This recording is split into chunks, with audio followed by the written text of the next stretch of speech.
Assalamualaikum warahmatullahi wabarakatuh. Perkenalkan, nama saya Eka Novia Putriana. Saya dari S1 Ekonomi Pembangunan Universitas Trunajaya Madura.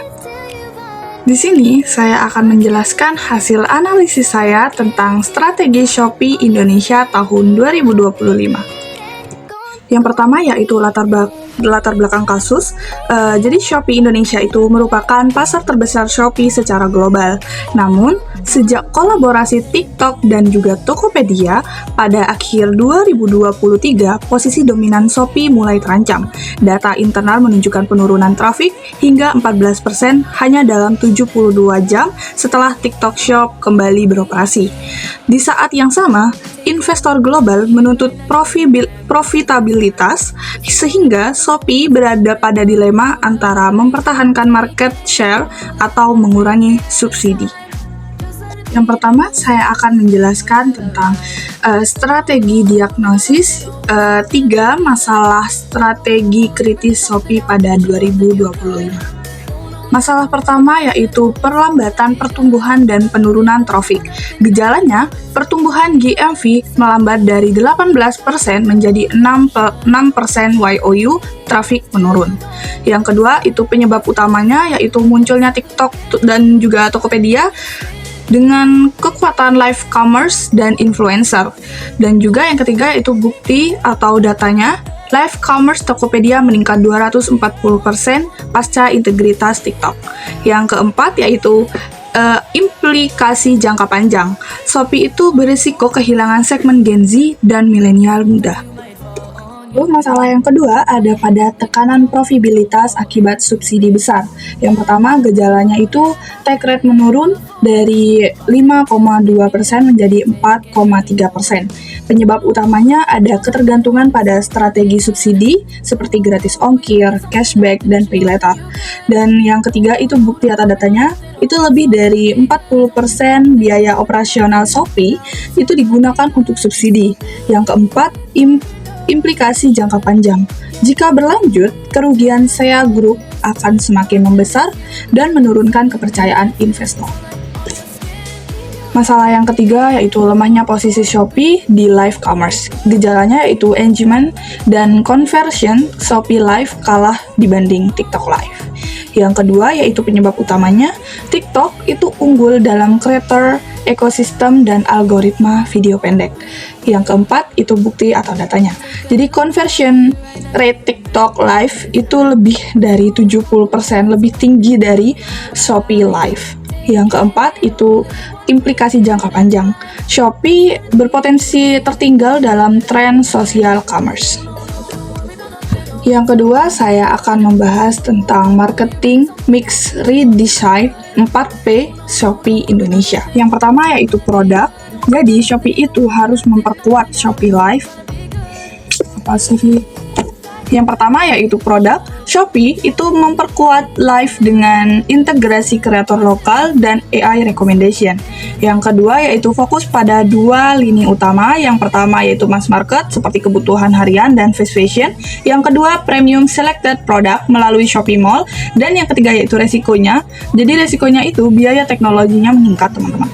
Dan yang keempat dampak segmen. Dampak segmennya itu ada pada Gen Z, keluarga muda, dan juga middle class. Pada Gen Z sendiri itu engagement-nya itu menjadi meningkat, sedangkan keluarga muda itu mengalami belanja lebih efisien, dan middle class itu kepercayaan pada produk premium naik. Yang kedua yaitu price. Dari segi price sendiri itu Shopee mengurangi subsidi secara bertahap dan lebih selektif, dan juga kedua mengalihkan promo ke loyalty base preaching seperti member tile. Terus yang ketiga itu resikonya konsumen sensitif, harga bisa pindah platform.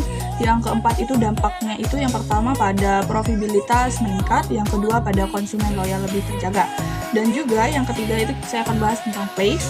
Place-nya sendiri itu optimalisasi Shopee Express, bukan ekspansi agresif gudang baru. Yang kedua itu fokus pada efisiensi last mile dan same day delivery di kota besar. Yang ketiga, resikonya itu biaya tetap logistik tetap tinggi.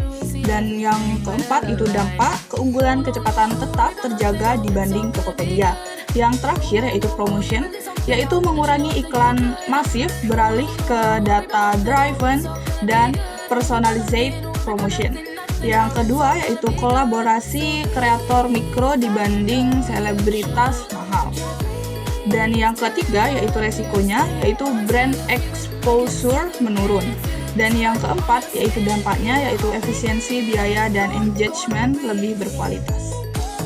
Baik, selanjutnya saya akan membahas skenario planning Shopee pada tahun 2025 sampai 2027. Yang pertama yaitu skenario A, yaitu Shopee fokus pada profitabilitas. Yang pertama, strategi, pemangkasan subsidi, efisiensi logistik, dan monetisasi vintage. Dan yang kedua yaitu konsekuensi finansial, yaitu margin membaik dan kerugian menurun. Yang ketiga yaitu respon kompetitor seperti Tokopedia dan TikTok itu agresif di subsidi. Yang keempat, dampak brand, yaitu Shopee dianggap lebih dewasa namun kurang agresif. Sedangkan skenario yang kedua yaitu skenario B, Shopee kembali subsidi besar. Yang pertama strateginya itu gratis ongkir masif, cashback besar, dan ekspansi Shopee Live. Yang kedua konsekuensi finansial, kerugian meningkat. Dan ketiga yaitu respon kompetitor seperti perang harga kembali terjadi. Dan yang keempat dampak brand seperti Shopee tetap dominan di mass market tetapi citra murah semakin kuat. Selanjutnya yang keempat yaitu rekomendasi strategi tunggal pada tahun 2025 sampai tahun 2027. Strategi terbaik yang mungkin bisa saya rekomendasikan yaitu hybrid strategi, yaitu selective aggressive growth, positioning seperti platform e-commerce paling efisien dan paling engaged di Indonesia. Dan dari segi differentiation-nya sendiri yaitu integrasi logistik ditambah dengan vintage dan dengan ditambah AI. Dan yang kedua yaitu live commerce berbasis kreator lokal. Dan dari operational strateginya sendiri, yang pertama efisiensi logistik, bukan ekspansi besar. Yang kedua penguatan data dan personalisasi. Yang ketiga yaitu financial feasibility, seperti subsidi selektif menjaga cash flow. Yang kedua monetisasi pay later dan iklan merchant. Dan yang terakhir yaitu financial feasibility, yang pertama dengan restrukturisasi subsidi dan promosi selama 6 bulan. Yang kedua revamp Shopee Live dan creator ecosystem selama 12 bulan. Dan yang ketiga penguatan Shopee Mall dan Premium Trust selama 24 bulan.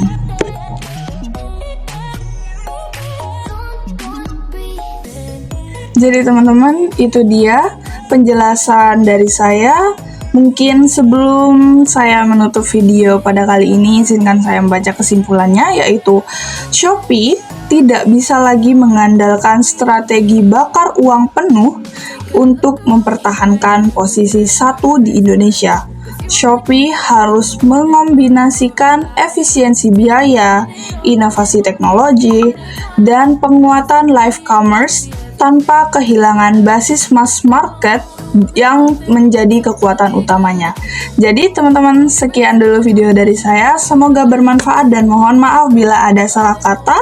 Terima kasih. Wassalamualaikum warahmatullahi wabarakatuh.